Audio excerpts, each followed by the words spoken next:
dabali jugu subaga jugu mina lakari di ma kuranɛ kɔnɔ a y'a partager ko Konate kumakan don subaga tɛ se ka foyi k'i la bilen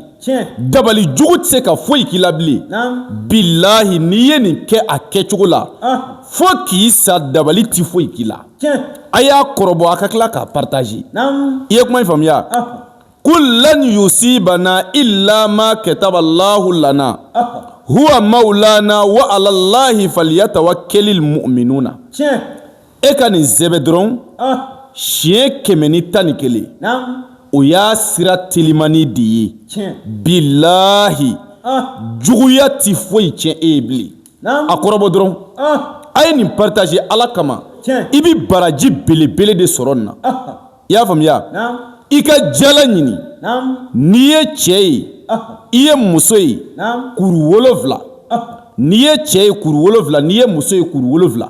i kana don daga la e ka ni nasi in ko bilahi su kelen kali na ala la ni maa o maa ko a b'i dabali a b'i segin a tigi ma ni maa o maa ko a b'i baara jugu k'i la a b'i segin a tigi ma e ala a ye nin kɔrɔbɔ sa wallahi nin ye wulibali de i y'a faamuya n'i ye min yala garibukɛ wele n ka téléphone numéro plus 223 72 24 02 98 n ka whatsapp numéro n'i ye vocal bila numéro dɔ in na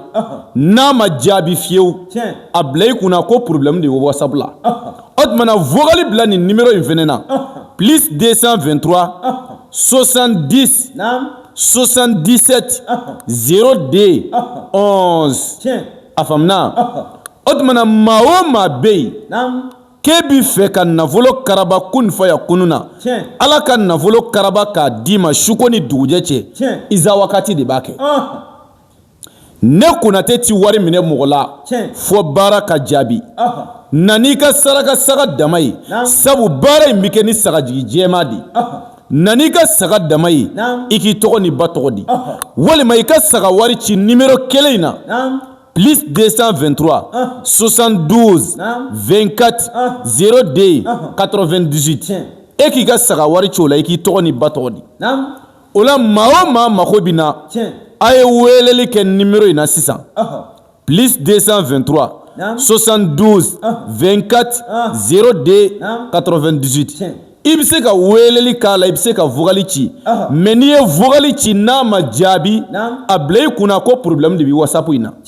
donc i bɛ se ka vocal ci numéro 2nan in na o ye plus 223 70 77 02 11 e ka vocal bila o la